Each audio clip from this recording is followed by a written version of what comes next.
Welcome to our 14th episode of EnergyBin Insights, the webinar series that explores solutions for PV repair, resale, and recycling in the growing secondary solar market.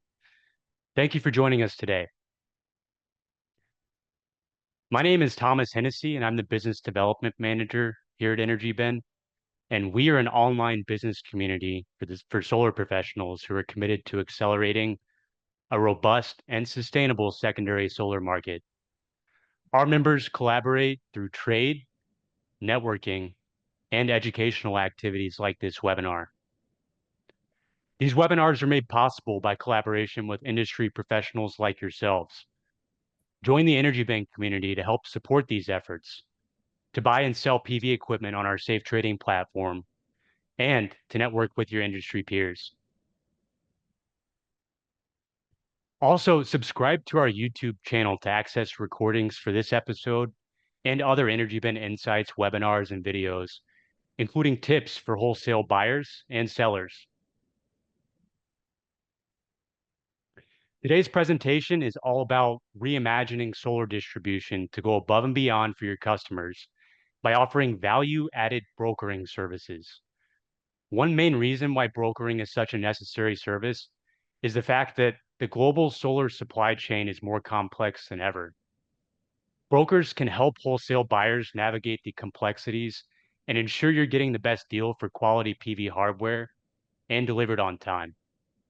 But the word brokering tends to have a negative connotation among PV professionals, which is quite baffling because we're all accustomed to real estate brokers, not to mention the mega broker, Amazon.com.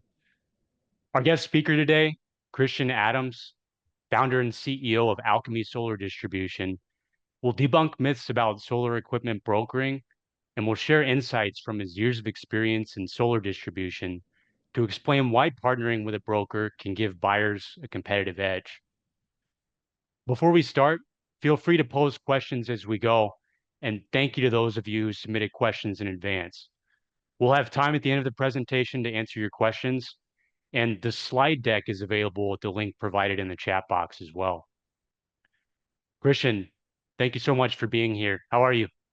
Good morning, Thomas. Thanks for having me. This is great. My apologies for sending in a outdated photo.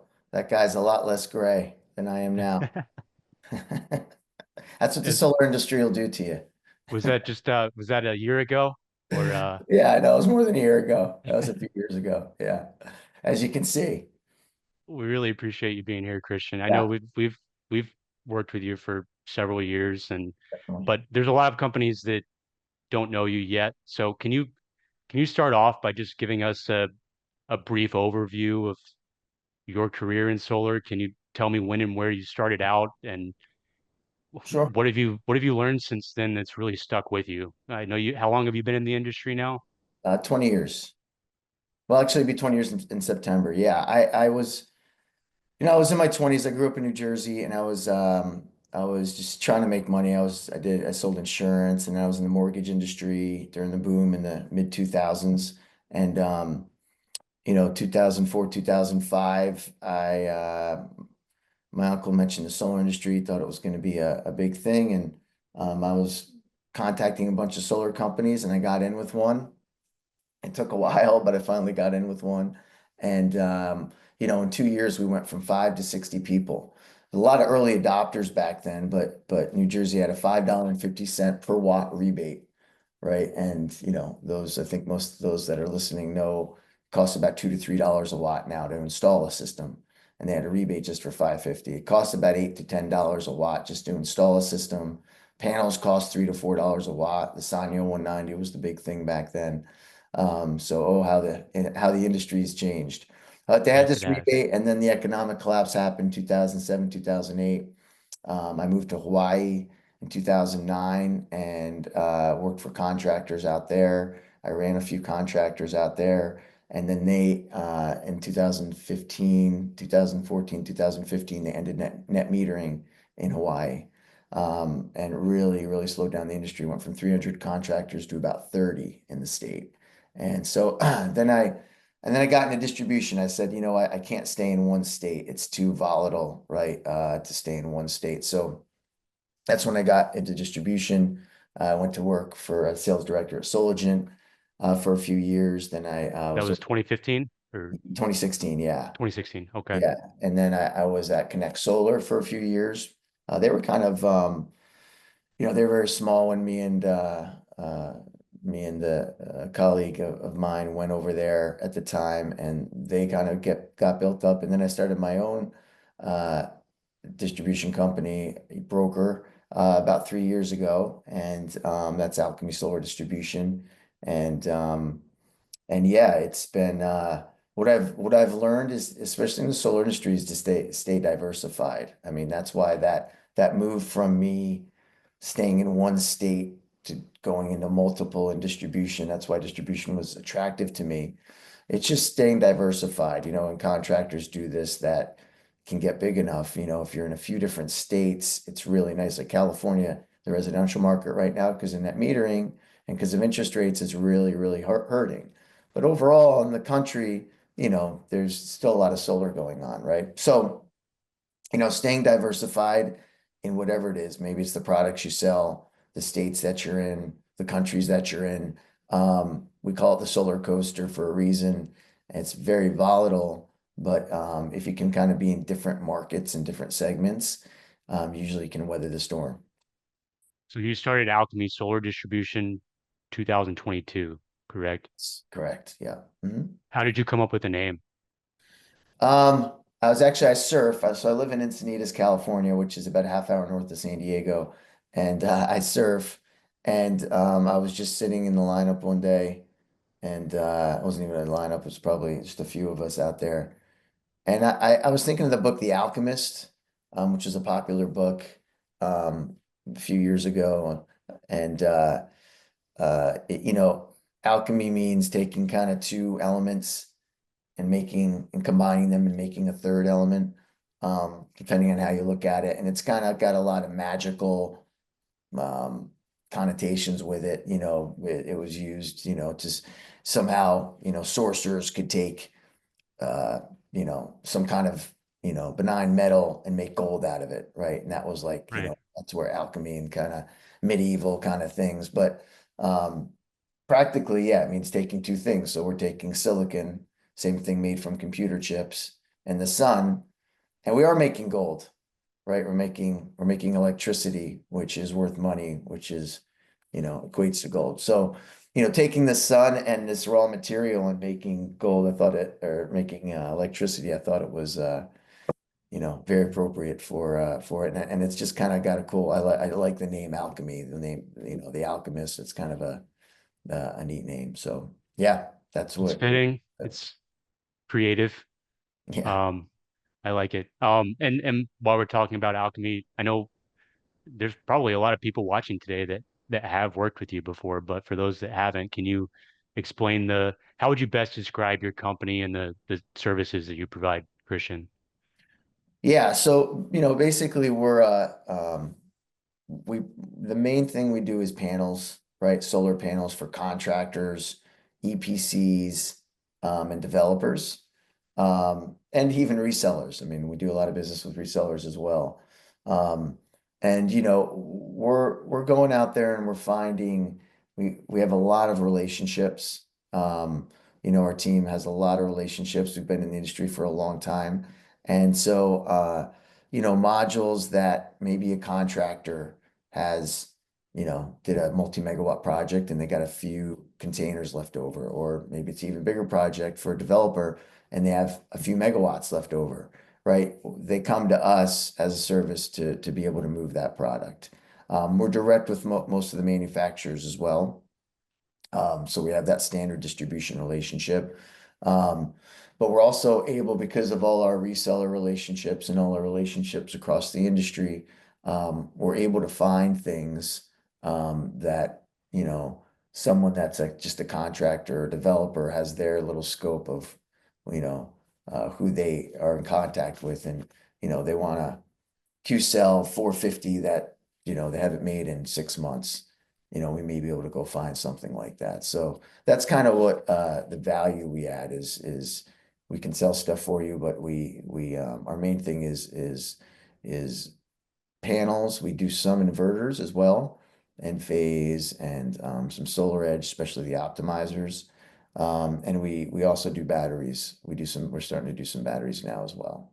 So we Excellent. deal with the secondary market. When I say secondary market, what I'm referring to is you have distributors that sell direct. And once they sell once it gets sold again, that's the secondary market, right? If it's not getting sold to the homeowner. Right. That's kind of the secondary market, and it's a really large market. I think people underestimate how big of a market the secondary market is in the solar industry. It's really grown even the few years that I've been in it. We work with distributors like the value we add. So there's a really tremendous it's a big deal.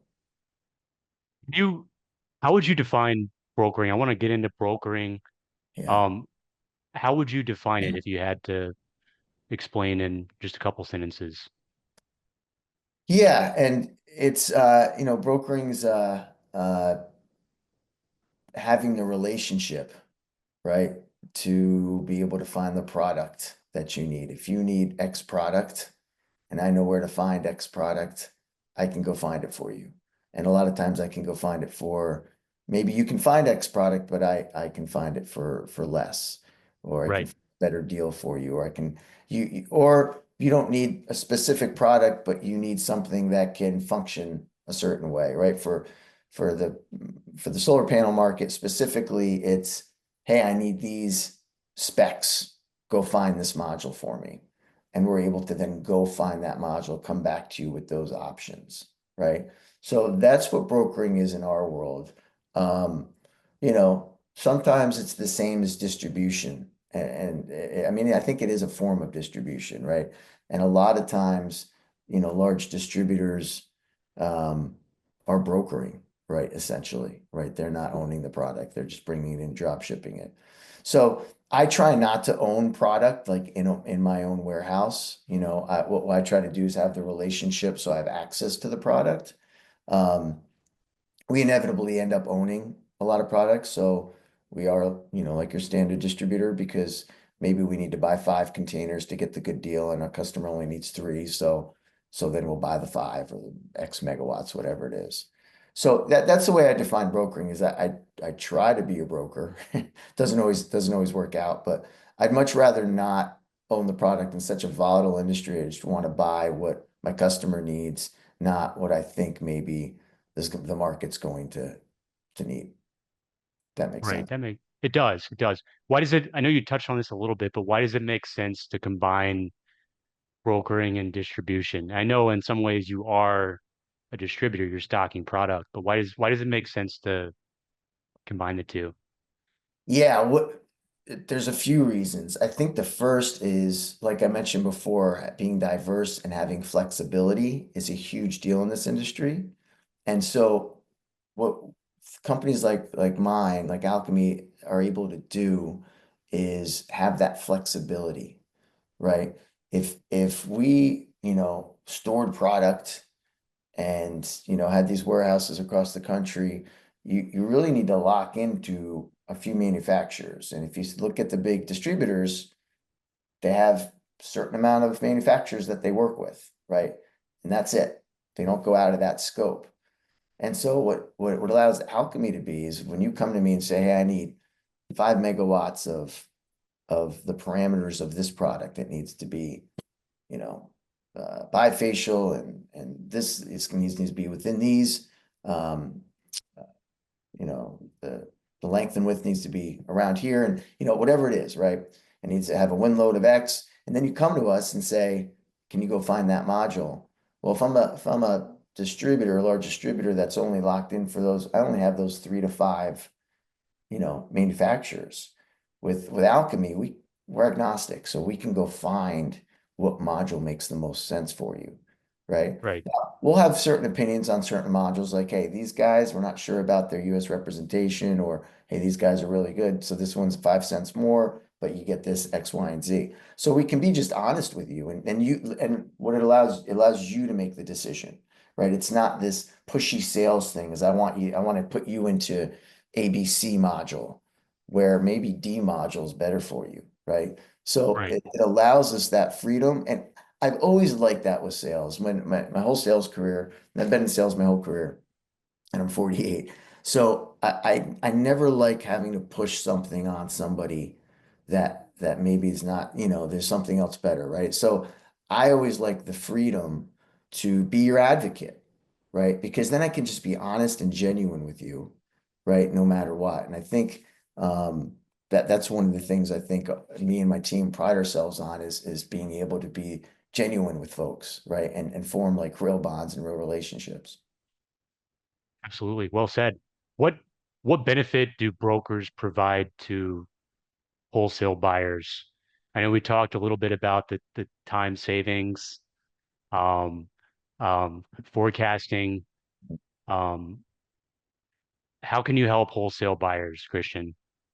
Yeah, and we're doing a lot with wholesale buyers now, especially in the last 6 months, 9 months. And I think with the volatility of the market, um, it's wholesale buyers, they have maybe someone that's in charge of procurement, or that a lot of times that's one of their jobs. They're not just doing procurement, right?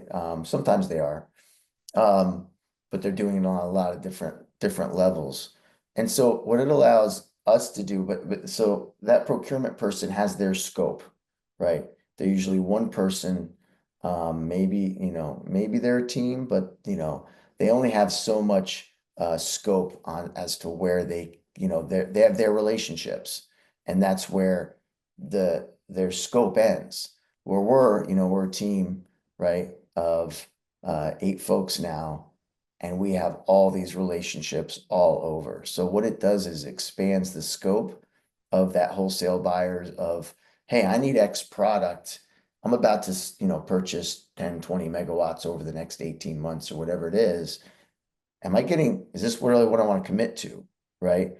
So having that information of, okay, do I have all the information of what's out in the market? So that's one thing we bring to the table, which I think is very, very valuable, right? You can say, oh, well, I'm with this big distributor. But again, like we mentioned before, they're locked in with their certain manufacturers. And so Right. it's good to know, like, hey, these are the parameters you're looking for. Here's the top five that we see that are out in the market, right? So for wholesale buyers, that's one thing. The other thing is when a wholesale buyer is looking for, it's not just about the product, it's about the terms, it's about what they need, right? So, wholesale, we're doing a deal now where they need the modules over the next 12 to 18 months, right? So finding a good partner, a good manufacturer that will do a deal like that according to the terms that you want, right? Hey, I need Right. I need 8 terms, and I need 2 megawatts every other month for the next 18 months, and then I need some on the East Coast, I need some on the West Coast, right? Whatever all the parameters are, there's different check boxes for different. So expanding the scope of someone that can meet your needs, really for someone that's in procurement. I've been in procurement when I was a contractor in Hawaii, and someone that could meet all my needs and give me the least amount of headache was the best, right? And if I didn't have to do the legwork and take the hours, weeks, and months to find those people, I had someone else that did it, then my distributor was doing their job, right? The Right. less problems I had, and that takes such a huge burden off of and bandwidth. It frees up bandwidth for our partners that we do work with that are wholesale, even down to the smaller contractor. It just takes a huge bandwidth off of their plate. And I mean, as business owners, as business owners, or whatever your role is in your company, really what you're looking at is, okay, I have X amount of bandwidth to do my job the most efficiently. What parts of my job, and as a business owner, I'm doing this all the time. What parts of my job can I delegate to other people, right, to figure out? And what I found as a business owner, I said this the other day. I said, I'm not really great at any one thing. What I'm best at, what I am really good at, is finding people that are better than me at things and then hiring them and giving them the and that so that's what basically we're doing. We're saying, look, we're going to do better at procurement for you.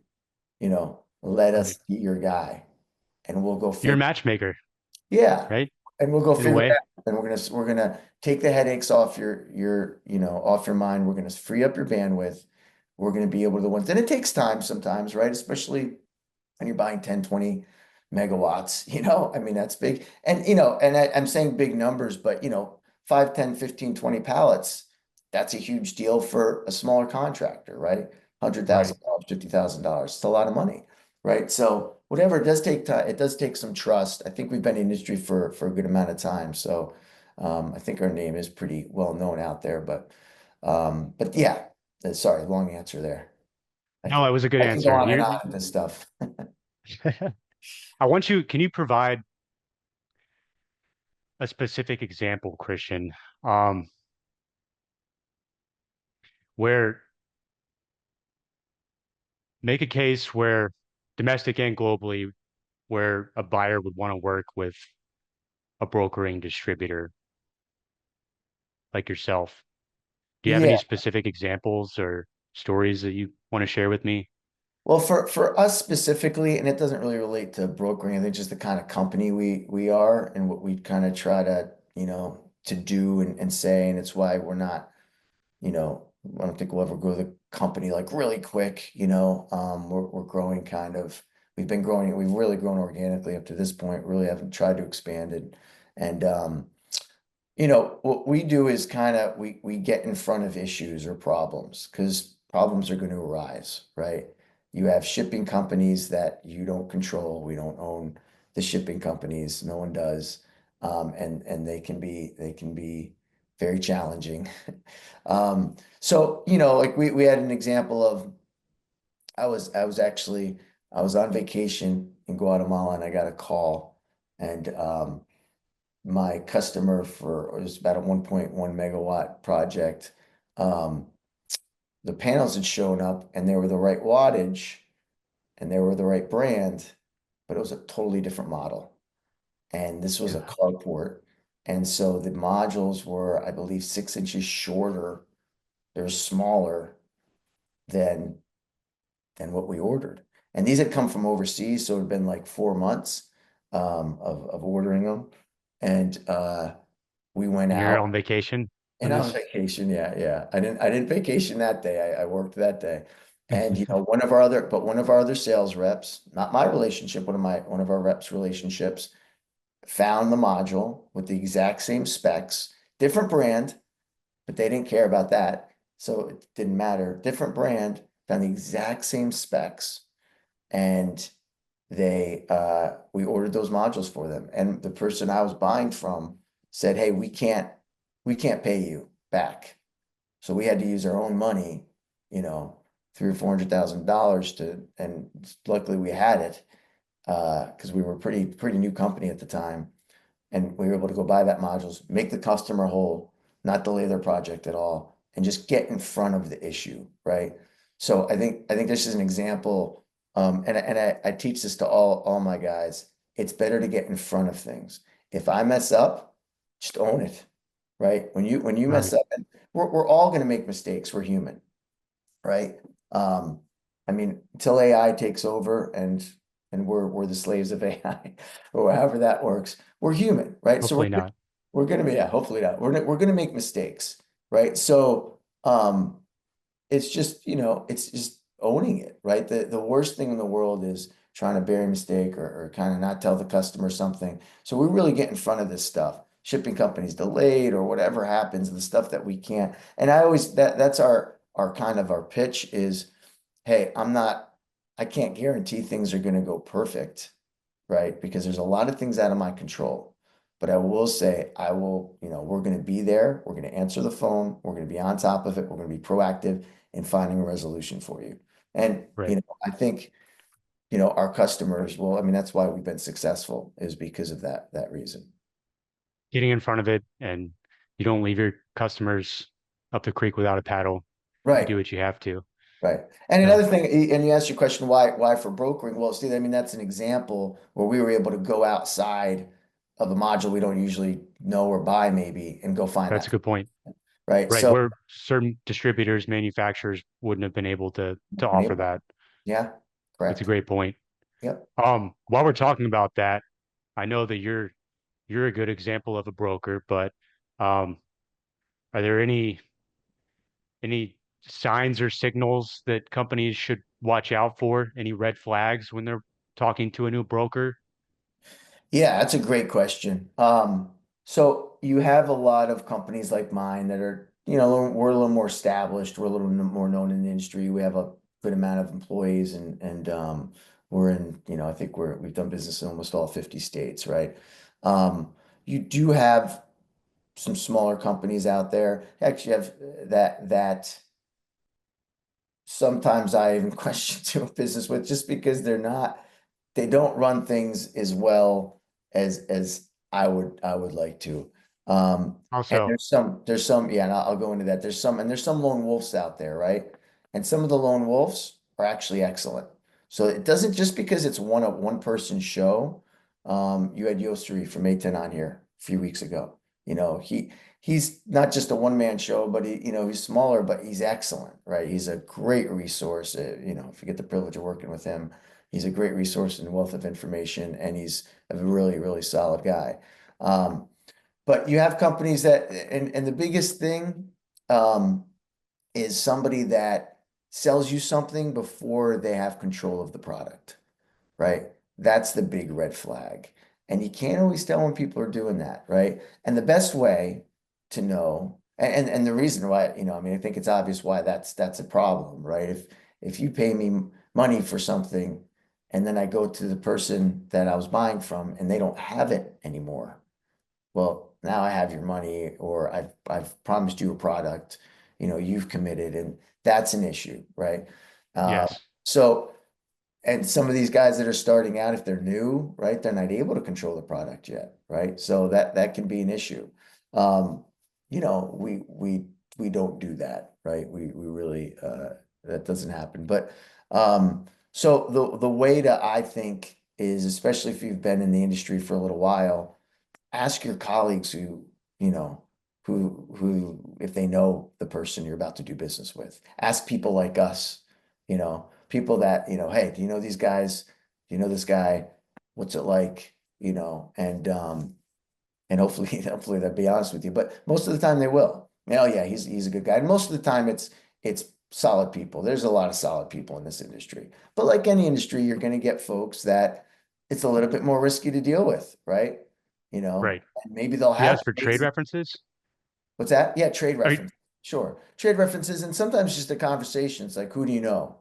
Right? It's the distribution reseller world is it's a large industry now, but the distribution reseller industry world is a little smaller. So most of us know each other, right? So if it's right. something that's kind of out, it's like, let me talk to some folks on that person. So most of the time, like when people want some reference, I just give them some references. We know the same people and it's easy to go that way. So yeah, be careful on that, be careful that, and then I think that's why people get scared, going out from the big one or two distributors to smaller folks is that reason. And it's a good reason to be hesitant, but I think you're missing a lot if you're just staying with those big guys. I think you're right. And I think we have a lot of brokers on EnergyBin like yourself and other companies that have been using our site for a long time. And we have lots of members that have bought from them, and we rarely ever get negative feedback because they're solid companies to work with. But while we're talking about that, are there any myths that you want to debunk for us today, Christian, about working with brokers? Yeah, I mean, I think you hit on it in the beginning, and it's funny when we started to talk about what we wanted to talk about on this, right? We talked about broker, and I think at first I said, "Oh, we need to stay away from that word," or one of us said that, and then we're like, "Well, why don't we lean into it?" Right? It's when you say real estate broker, it doesn't have negative connotations. When we say insurance broker, it doesn't have negative connotations. In general, maybe you have a bad experience and it does, but in general, it doesn't. And then Amazon, like you mentioned at the beginning of the thing, is the biggest broker, right? And none of us think twice about, oh, I'm paying more. You're getting better deals on Amazon. That's why we go there. And their service is better, right? So those two things. And I think companies like Alchemy, the reason we're successful and we're growing is, and I think this industry, this kind of model is growing, is because of those two things, is we're able to find better deals and we're also able to provide really good service, you know, um, because we can put our money into making sure we give good service because we're not paying, an absorbent amount of money because the module market just crashed. And now I have, a millions of dollars worth of solar panels that I'm losing every month in storage and I can't sell them. And that's what a lot of these larger distributors are dealing with, right? And that's what they have to deal with. And it's a big endeavor and it's tough to manage. And then you have to put your money into that or you have to make cuts and then the service isn't as good. Um, so I think the fact that we're able to do this and it's all the relationships we have. Sometimes we buy from resellers. Often we buy from companies like ours.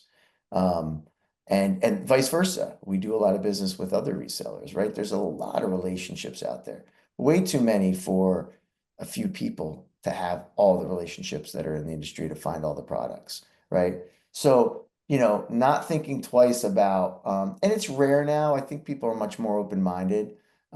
It's rare that, people are like, oh, I want to go direct. I think people know like, hey, there's people with relationships now, but there's still that, oh, my best deal is just going direct. I'm just going to go direct to the manufacturer rather than most people are like, let's see what Christian and the team have going because they've been able to find a good deal for us. So I think the Amazon thing, and it's like, okay, with Amazon, um, you're gonna buy wiffle balls, right? You could go on sites and go direct and see what the wiffle balls cost and spend a few hours researching wiffle balls, or you can go on Amazon and within 5 minutes, you probably have the same thing, right?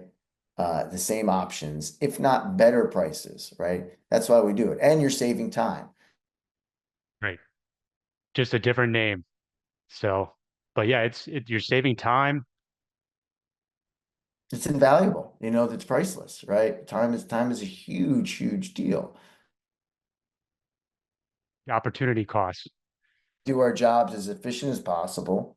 And, if I can give you something that could take off my plate, that either allows me to do my job better or it allows me more free time to spend with my friends and family or that, and so that's a huge, huge deal. So yeah, Thank you, Christian. yeah, I know you've been a member of EnergyBin since 2022. I think the first year that you opened up shop. Um, why do you think membership to our B2B platform EnergyBin is important? Can you tell us um, why do you prefer to sell through EnergyBin versus Craigslist or eBay or some of the other platforms out there? yeah. Yeah, and actually it's been a lot longer because with my last company, I worked with EnergyBin. So it's probably been since 2018, 2019 that That's I've true. You been had with some you guys. exposure. So yeah, I mean, I feel like you're like the Craigslist of the solar industry, right? So Craigslist and eBay are like good for if you're buying one or two panels, if someone needs a specific one panel or two panel. But if you're buying, pallets or anybody that's in the industry buying significant volumes, the energy bin's great, Um, it yeah, it's kind of a no-brainer. I had a friend that was getting into the industry a little while last year, and he said, "Should I go on Energy Bin?" I'm like, "Yeah, it's a no-brainer." It not only can you sell things on it, which is nice, or and buy things on it, right, which is nice, is you meet people on it that are selling and buying things, and you form new relationships, which is all what this business is, right? It's all about the relationships. So getting the relationships is a really big deal. Getting intel on what people are selling, what's going on out there, right? What the pricing is, that's a big deal, and just kind of what's out there. So it's a really, really nice tool. It's easy to use. Any kind of issue, you're super responsive. Um, so yeah, it's great that we have a place that's kind of known as, okay, this is the place that people list the solar products. Thank you. I know we've talked about it too, but I think you've been able to use EnergyBin to reconnect with current customers of yours too, correct?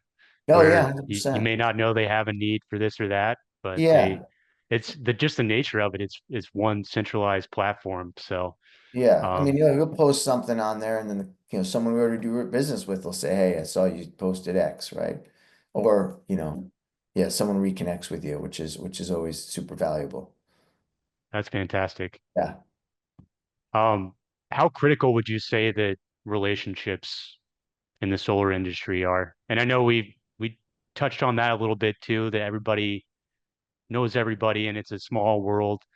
But what advice do you have, Christian, for forming sustainable relationships or sustainable business relationships? Question.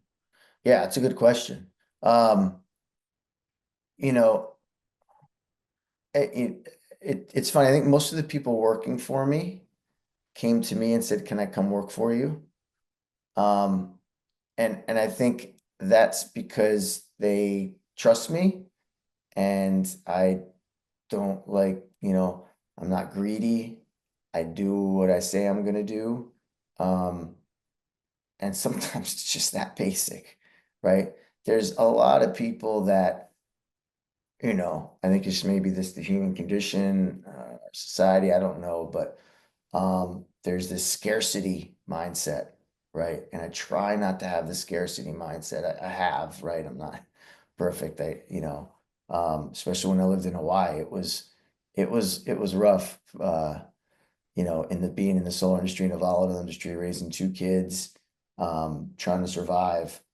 It's tough sometimes, right? And I think people can get scared and then press and maybe say things that they shouldn't to try to get the deal done or whatever it is, right? And I teach my sales guys to um, not be in that mindset, because if you're in that mindset, it's not going to be good, right? So you really want, and when we have someone training, a salesperson comes in to train, what I tell them is I want them to have good conversations. I don't care about the sales. I said just have good, meaningful conversations. Try to have 10 meaningful conversations a day. If you do that for a few months, you're going to be fine, because it's all about building relationships. So it's doing what you say you're going to do, right? Being honest, right? The basic things. And like any industry, we have a lot of people that bend those lines, avoidance, right? We talked about the companies to not do business with. Some of them, it's just they avoid, it's like pick up the phone, Right, call someone, right? So, right. and I'm always doing that, right? And then I know my friends that, that's what they do. That's what the ones that people like working with, is because they don't hide behind emails. Oh, I don't want to talk to what's a minute. You just get on the phone, work it out. It's so much easier to talk to somebody and get in front of it. So, building those relationships, um, and having, solid relationships, people, over time, people, respond to that, right? So, and I've learned from a lot of people in this industry, and watching them and how they kind of grow, and how they've worked, right? So yeah, I have it's fun going to the conference when we're sponsoring a bunch of stuff at RE Plus this fall, and it's fun going to those conferences because I see a lot of old friends, right? A lot of this industry, a lot of people kind of shift different roles in different companies, so it's like seeing a lot of old friends, right? I have dozens and dozens, and I have dozens and dozens of friends from like my childhood, from elementary school, that I've helped get into this industry, that have amazing careers in this industry, you know, Right. and that's awesome to see, right? So it's it's just being yourself without being scared, being honest, and just being genuine, right? Just be genuine. Um, so And much of even then, what's sorry, that? even then it could probably be a longer sales cycle sometimes. Yeah. How long would you say it takes on average to close a deal when you start working with a new company that doesn't know you yet? I mean, it depends. Sometimes it can be pretty quick. Like I remember when we went to Boston, we were traveling to Boston last year for that conference, and some guy called me. He needed a megawatt, and he didn't know me. He's like, I don't know you. I don't know your company. And he bought the megawatt before it was a 2-day conference. He bought it before it was over. You know, that can happen. It can happen within a week. Someone doesn't know you and you just hit it right. You give them the trade references they want and so it can happen that quick. But someone starting out and building their business, what I tell my guys is like you're gonna want 6 months. You want to give it 6 months before you have steady income, right? Steady, solid income that you've built your business. And it takes a lot of work. I tell my guys it's, you know, 4 or 5 hours a day on outbound, right? They really need to be to build their business because they're building their business. And I view them as partners, right? We're business partners because they're building their own little business. Um, Right. but it takes some time. It takes some time and get lucky in the beginning and you get a few, maybe it's a little quicker, but it took me when I went because when I was with Sologen, I was the manager, I was the sales director. And so I went the next company I worked for and was Connect Solar and I went to just sales because I didn't like middle management. I either like to be the boss or I like to be sales because then you're more in control. Middle management's tough. You're not in control. So when I went over there, it took me some time. It took me about 6 months to really feel like, okay, I got a good foundation, right? And I was hustling, I was really hustling. You have to build those relationships first. Yeah. So And it's it's great once you do because of the freedom of it, right? You have those right. relationships, you got repeat business, you're established. It's a really fun industry. And it's a really and I like being in this space. I like being in the distribution space. It's a lot of fun. Great. And I got one more question for you, Christian, and Yeah. then I have a couple questions that have come through. Um, how can our audience learn more about you? Where can they find more information about Alchemy Solar Distribution? Yeah, we're revamping our website right now, so don't judge us. It's almost like a landing page. If you go to alchemysolardistribution.com, I know it's a lot. We're thinking of changing it to ASD, but alchemysolardistribution.com, and then there's not a whole lot there yet. There will be in a couple weeks, but if you click on it says click here to see our live inventory sheet, and then that'll bring up our sheet. I don't know if you guys can show it, but that'll bring up our sheet, and it shows the panels that we have access to or own. It shows the pricing of most of them as data sheets. It's all right on there, and it's a live sheet, so you can just bookmark it, and it gets updated in real time, right? So anytime there's a change, and then also you can sign up to our mailing list. I send out an email once a week that goes to our, with updates of like, hey, this is a little blurb usually about what's going on in the industry, some intel. And then we highlight certain products that we feel are really good deals. Um, so that's a two-way. So yeah, please sign up to the mailing list. It's just a once a week email. You're not going to get spammed. It's once a week, and check out our live inventory sheet and reach out, and one of us will reach out to you and start to develop that relationship. And I will say it is a thorough sheet. There's a lot of inventory on there. I use it almost every day for my job too. So check out Christian's inventory and go to their website if you can. And feel free to say hello as well. Um, I know, Christian, we have some questions and I want to leave time Great. for it, but I appreciate all that useful information. Um, one question that came through, how can we use brokering to connect better with manufacturers? How can we use brokering to connect better with manufacturers? Yeah, and I think we touched on some of that. It's a great question. So, you know, if you're a contractor developer, like we said, you don't always have the bandwidth to hit all the manufacturers. So using someone like Alchemy to do that is nice. Sometimes you also don't know who the players are, right? There's this, they may have a few reps, but this person's better than that person, right? Just having that little intel could be a big deal, right? It Right. could be a really big deal of, hey, you got assigned X rep and they're not really doing it for you. So having that rep. So having that knowledge, using us for that. And sometimes it's just as simple as I'm not meeting the volume requirements that manufacturer wants to have, right? And a lot of these manufacturers, they don't want to deal with, um, they don't want to go direct as much to contractors, right? They want to deal with more the resellers. So it's tougher access. So using us because we're buying larger volumes and because we have those relationships, that's that's a great way to kind of get in with somebody. And if you start to buy regularly, you know, we let them know that, hey, this is a good customer. This is these guys. They've been buying X amount, right? They're regular. They're really liking your product. So then you can still get the perks. And sometimes even more so because we have a little bit more of a voice with them because we have that better relationship with. If you're just a contractor, you're buying it here and there, where we're buying for you and maybe 10 other people, Right. we have more of a direct line with them. They're trying to schedule meetings with us, right? As opposed to, the other way around. They start to warm up the more you're buying from them, or the Yeah. more of their product that you're selling, And right? the potential, right? And the potential that they see, right?